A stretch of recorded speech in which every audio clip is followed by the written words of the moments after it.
100% job గ్యారెంటీతో ISTTM business school admissions open. దాదాపు 7,615 metric టన్నులు నిన్న సీజ్ చేయడం జరిగింది.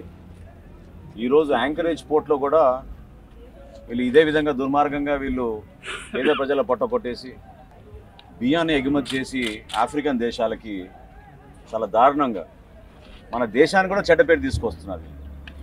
ఇది ఎంత అక్రమంగా అన్యాయంగా చేస్తున్నారంటే అటువంటి బియ్యం సరఫరా చేసి పేద దేశాల్లో అక్కడ భారీ అవినీతికి పాల్పడి వీళ్ళు ఈ విధంగా ఇక్కడి నుంచి ఎక్స్పోర్ట్ చేస్తుంటే వెళ్తే ఈరోజు యాంకరేజ్ పోర్ట్లో నేనే ఆశ్చర్యపోయాను. ఈ ద్వారంపూడి కుటుంబం మొత్తం కాకినాడ పోర్ట్ని కబ్జా చేసి అడ్డాగా చేసి యాంకరేజ్ పోర్ట్ని ఉపయోగిస్తున్నారనేది పుంకాలుగా మనం మీడియా సోదరుల ద్వారా చదువుతూనే ఉన్నాం, చూస్తూనే ఉన్నాం.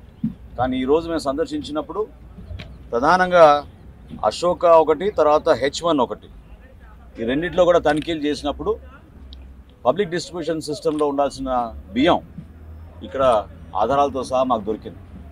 సో 2,800 మెట్రిక్ టన్నులు అశోకాలో అయితే H1లో 2,500 మెట్రిక్ టన్నులు, అంటే 5,300 మెట్రిక్ టన్నులు ఈరోజు ఉదయం ఈ తనిఖీలో మేము సీజ్ చేసాం.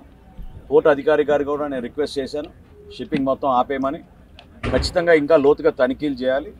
జాయింట్ కలెక్టర్ గారు, MD గారు ఒక టీం ఫామ్ చేసి మిగతా గోడౌన్స్ ఏవైతే పోర్ట్ ఏరియాలో ఉన్నాయో వాటన్నింటినీ కూడా తనిఖీ చేసి మేము అనుకునే విధంగానే పారదర్శకంగా, నిజాయితీగా పేద ప్రజల సొమ్ము, మన దేశానికి సంబంధించిన సొమ్ము వీళ్ళ అవినీతి కోసం ఉపయోగించుకోవడం అనేది మేము ఇంకా జరగనివ్వం.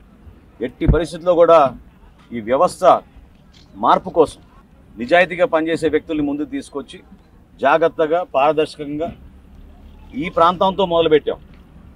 ఈ క్లీనప్ అనేది నేను మొట్టమొదటి నుంచి కూడా అంటూనే ఉన్నాను. ఇక్కడ ఒక కార్టెల్ ఏర్పడింది. ఈ కార్టెల్ని బ్రేక్ చేయాలి. సమయం పెట్టినా పర్లేదు, ఎంత కష్టమైనా పర్లేదు, ప్రతి గోడౌన్లో వెళ్ళి మేము చెక్ చేస్తాం.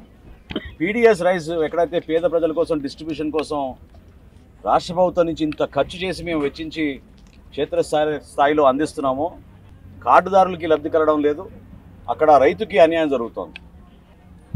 ఆ పరిస్థితి రాకుండా చూడాల్సిన బాధ్యత మా అందరిపైన ఉంది.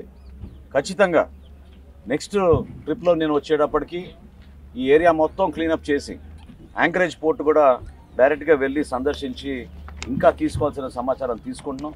పోర్ట్ అధికారులు కూడా కొంచెం అప్రమత్తం అవ్వాల్సిన అవసరం ఉంది. ఎందుకంటే ఎవరేం తీసుకొచ్చి స్టాక్ చేశారో మాకు సంబంధం లేదనే విధంగా వాళ్ళు మాట్లాడుతుంటే అది మేము ఊరుకోం. అది అందరం బాధ్యత తీసుకోవాల్సిందే. సో అధికార యంత్రాంగం అంటే అందరం సమిష్టిగా ప్రభుత్వం నుంచి ప్రతి డిపార్ట్మెంట్ కూడా దీంట్లో బాధ్యత తీసుకోవాలి.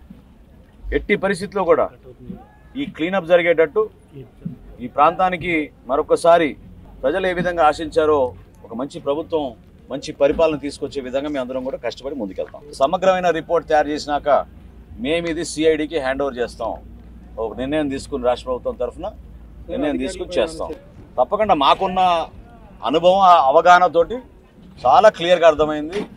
వీళ్ళు PDS రైస్ని దారి మళ్లిస్తున్నారు, అన్యాయానికి పాల్పడుతున్నారు, అవినీతికి పాల్పడ్డారు. 100% వీళ్ళపైన క్రిమినల్ కేసెస్ పెట్టి ముందుకెళ్తాం. సుమన్ టీవీలో మీ పర్సనల్ అండ్ బిజినెస్ ప్రమోషన్స్ కోసం కింది నెంబర్కి కాంటాక్ట్ చేయండి.